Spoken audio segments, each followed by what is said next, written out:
जय हिंद साथियों। दोस्तों, आज के सेशन में हम स्टैटिस्टिक्स का टॉप 20 क्वेश्चन की हम चर्चा करने वाले हैं। यह वह प्रश्न है जो हर एक एग्जाम में किसी न किसी रूप से आता ही है। चाहे आप बीपीएससी का एग्जाम दीजिए, रेलवे का एग्जाम दीजिए, एसएससी का एग्जाम दीजिए, बिहार दरोगा दीजिए, बिहार पुलिस दीजिए, चाहे कोई भी एग्जाम दीजिए, यह आपके लिए बहुत लाभकारी साबित होने वाला है। तो चलिए हम शुरुआत करते हैं। पहला प्रश्न कह रहा है, संयुक्त राष्ट्र सुरक्षा परिषद के 5 अस्थायी सदस्य कौन है। यहाँ पूछ रहा है अस्थायी सदस्य। तो ये सदस्य हैं चीन, फ्रांस, रूस, ब्रिटेन और यूएसए। देखिए, भूल जाइएगा, इसके लिए आप एक ट्रिक का याद रखिएगा। इस ट्रिक का नाम है फ्रेका, FRECA, फ्रेका। F से फ्रांस, R से रूस, E से इंग्लैंड, C से चाइना और A से अमेरिका। इसको आप लिख लीजिए, स्क्रीनशॉट ले लीजिए। अगला प्रश्न है, निम्नलिखित में से कौन सम्मिलित नहीं है। जो सम्मिलित नहीं है उसको हमको चूज करना है। देखिए, राजस्थान परमाणु ऊर्जा संयंत्र उदयपुर, यह सम्मिलित नहीं है। देखिए, राजस्थान में जो है रावत भाटा परमाणु ऊर्जा संयंत्र है, जिसकी स्थापना की बात करते हैं तो इसकी स्थापना 1973 ईस्वी में कनाडा के सहयोग से कराया गया था। कनाडा के सहयोग से कराया गया था।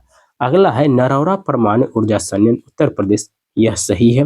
कल्पक्कम परमाणु ऊर्जा संयंत्र तमिलनाडु, यह भी सही है। कैगा परमाणु ऊर्जा संयंत्र कर्नाटक, यह भी सही है। अगला प्रश्न है, सदीर जो है किस नृत्य शैली का प्राचीन नाम है। तो सदीर जो है भारतनाट्यम, ये जो है नृत्य शैली है, इसका प्राचीनतम नाम है। भारतनाट्यम का संबंध तमिलनाडु से है। माउंट एवरेस्ट पर 2 बार फतह करने वाली पहली महिला कौन है। तो ये है संतोष यादव। संतोष यादव जो है माउंट एवरेस्ट पर 2 बार फतह किए हैं। माउंट एवरेस्ट की ऊंचाई की बात करते हैं तो इसकी ऊंचाई 8,848 मीटर है। प्रश्न पूछता रहता है कि माउंट एवरेस्ट पर चढ़ने वाले प्रथम पर्वतारोही का नाम बताइए। ये प्रथम पर्वतारोही है तेनजिंग नार्गे, यह नेपाल के हैं। और एक है एडमंड हिलेरी, यह जो है न्यूजीलैंड के हैं। यदि मेरे को प्रश्न ये पूछे प्रथम बार चढ़ने वाले, तो यह है तेनजिंग नार्गे, यह नेपाल के हैं, और एडमंड हिलेरी न्यूजीलैंड के हैं। प्रश्न ये भी पूछ देते रहता है कि एवरेस्ट पर चढ़ने वाली प्रथम महिला का नाम बताओ। यह प्रथम महिला है जुंको, अनुस्वार नहीं आ रहा है, पढ़ लीजिएगा, जुंको तेवई। यह जापान की रहने वाली थी जो प्रथम बार चढ़ी थी। महिला में बात आएगा तो कौन होगा, जुंको तेवई, जापान की रहने वाली। भारत का पूछता है, भारत की प्रथम महिला जो माउंट एवरेस्ट पर चढ़ी है तो यह है बछेंद्री पाल। भारत की प्रथम महिला है जो माउंट एवरेस्ट पर चढ़ी है। यह कब चढ़ी है, 1984 ईस्वी में। चलिए अगला प्रश्न पर, क्वांटो मैदान जो है किस देश में अवस्थित है। तो क्वांटो मैदान जो है जापान में अवस्थित है। देखिए, यह मैदान जो है होन्शु द्वीप के मध्य में अवस्थित है, जो भारी वर्षा एवं उद्योग का प्रसिद्ध क्षेत्र है। यह जो क्वांटो मैदान जो है ना, यहाँ पर बहुत सारा जापान का इंडस्ट्रियल एरिया है। होन्शु जो है जापान का सबसे बड़ा द्वीप है और विश्व का बात करते हैं यह 7वां द्वीप है। होन्शु जो है विश्व का 7वां द्वीप है, 7वीं सबसे बड़ा द्वीप है। आइए चलिए अगला प्रश्न बात करते हैं, निम्न में से कौन सा कथन असत्य है। हमको इसमें गलत कथन के बारे में चूज करना है। सतह से हवा में मार करने वाली आकाश मिसाइल के एयरफोर्स संस्करण का ओडिशा के चांदीपुर के निकट एकीकृत परीक्षण रेंज से सफल परीक्षण किया गया था। क्या यह बात सही है। तो हाँ, देखिए, यह बात सही है, गलत नहीं है। आकाश मिसाइल जो है 25 किलोमीटर तक मार सकती है तथा यह 60 केजी तक की युद्धक सामग्री ले जाने में सक्षम है। तो यह भी कथन सही है। तीसरा कथन है, आकाश का सैन्य संस्करण वर्ष 2008 में ही सेना में शामिल किया गया था। तो यह भी कथन सही है, इसमें कोई गलत नहीं है, सब कथन सही है। अगला प्रश्न है कि निम्न में से कौन सही सम्मिलित नहीं है, वो हमको चूज करना है, कौन सही सम्मिलित नहीं है। 29 दिसंबर अंतर्राष्ट्रीय शिक्षा दिवस, क्या यह सही सम्मिलित है। तो देखिए, यह सही सम्मिलित नहीं है। 29 दिसंबर को जो है अंतर्राष्ट्रीय शिक्षा दिवस नहीं, 24 जनवरी को यह मनाया जाता है, बाकी सब सही है। अगला प्रश्न है, रेणुका झील कहाँ स्थित है। रेणुका झील हिमाचल प्रदेश में अवस्थित है। आइए हम कुछ झीलों से संबंधित, राज्य से संबंधित झील देख लेते हैं। असम की बात करते हैं तो देखिए, असम में जो है हाफलोंग झील है, चंदूबी झील है, दीपोर झील है। ये झील सब जो है असम में अवस्थित है। राजस्थान की बात करते हैं तो राजस्थान में जो है शांभर झील है, जो नमक का सबसे बड़ा स्रोत है, और रामगढ़ झील है।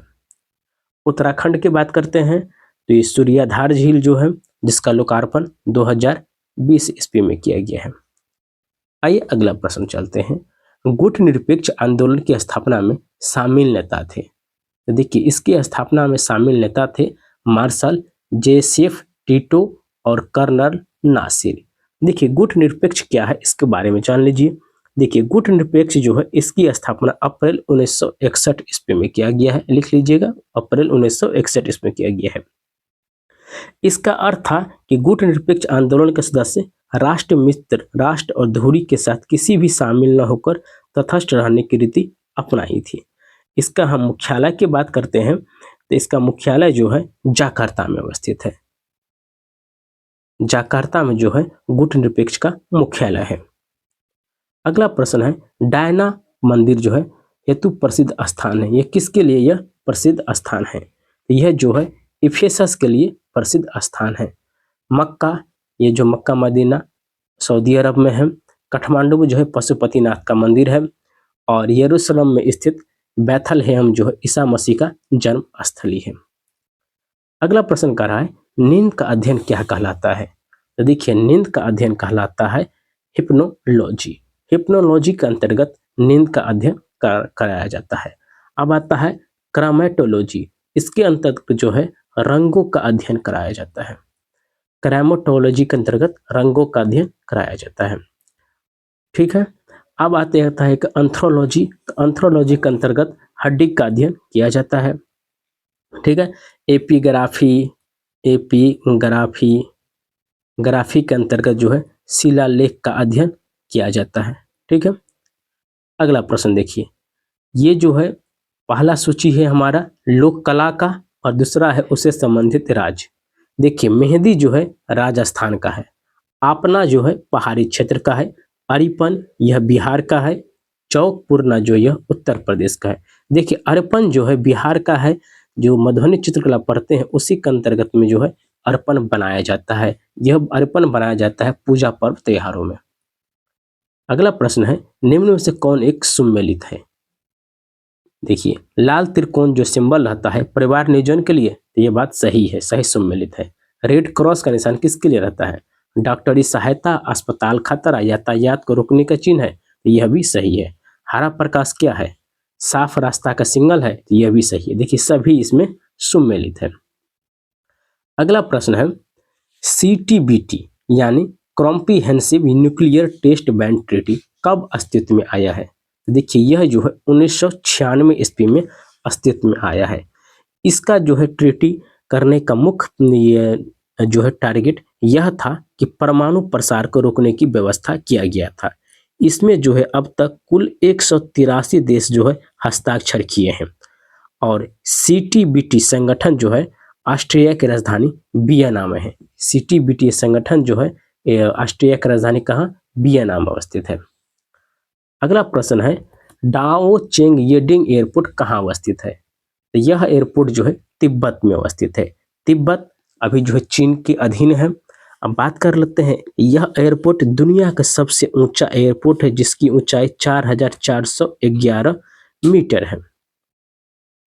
लास्ट सफर किसने चित्रित किया था? तो देखिए, लास्ट सफर लियोनार्डो द विंसी ने चित्रित किया था। इनका एक प्रसिद्ध चित्र है जिसका नाम है मोनालिसा। ये विश्व फेमस चित्र है। ठीक है। तो यह कौन बनाए थे? Leonardo da Vinci. ऊंटों का प्रसिद्ध व्यापार जो है किस वार्षिक मेले का हिस्सा है? यह जो है पुष्कर मेले का ये हिस्सा है। ठीक है। आप देखिए, कुंभ मेला, तो कुंभ मेला जो है 4 जगह भारत में लगता है। प्रयागराज, हरिद्वार, नासिक और उज्जैन। यह मेला 12 वर्षों के अंतराल के बाद फिर एक जगह लगता है, यानी अभी जो प्रयागराज में मेला लगा हुआ है फिर 12 वर्षों के बाद फिर प्रयागराज में लगेगा। देखिए अगला प्रश्न है, स्वतंत्रता की प्रतिमा स्टैच्यू ऑफ लिबर्टी कहाँ अवस्थित है? देखिए स्टैच्यू ऑफ लिबर्टी न्यूयॉर्क में अवस्थित है। स्टैच्यू ऑफ लिबर्टी फ्रांस जो है, फ्रांस अमेरिका को गिफ्ट के रूप में दिया था। इस लिबर्टी को जो है, ये जो मूर्ति है, यूनेस्को की विश्व विरासत सूची में जो है शामिल कर लिया गया है। अगला प्रश्न है, जापान की राष्ट्रीय पोशाक कौन सी है? देखिए जापान की राष्ट्रीय पोशाक किमोनो है। किमोनो जो है जापान की राष्ट्रीय पोशाक है। एक है सरेंग, यह जो है दक्षिण पूर्वी एशिया और दक्षिण एशिया में पहने जाने वाली पोशाक है। चादर हम भारतीय जिसको ओढ़ते हैं। विश्व में जीसस क्राइस्ट की सबसे बड़ी मूर्ति कहाँ है? इसकी सबसे बड़ी मूर्ति ब्राजील में है, जिसकी आधार सहित ऊंचाई की बात करते हैं तो 39.6 जो है इसकी मीटर है। और यह मूर्ति जो है ब्राजील के रियो डी जेनेरियो शहर में अवस्थित है। तो इस तरह से दोस्तों ये हमारा सेशन समाप्त होता है।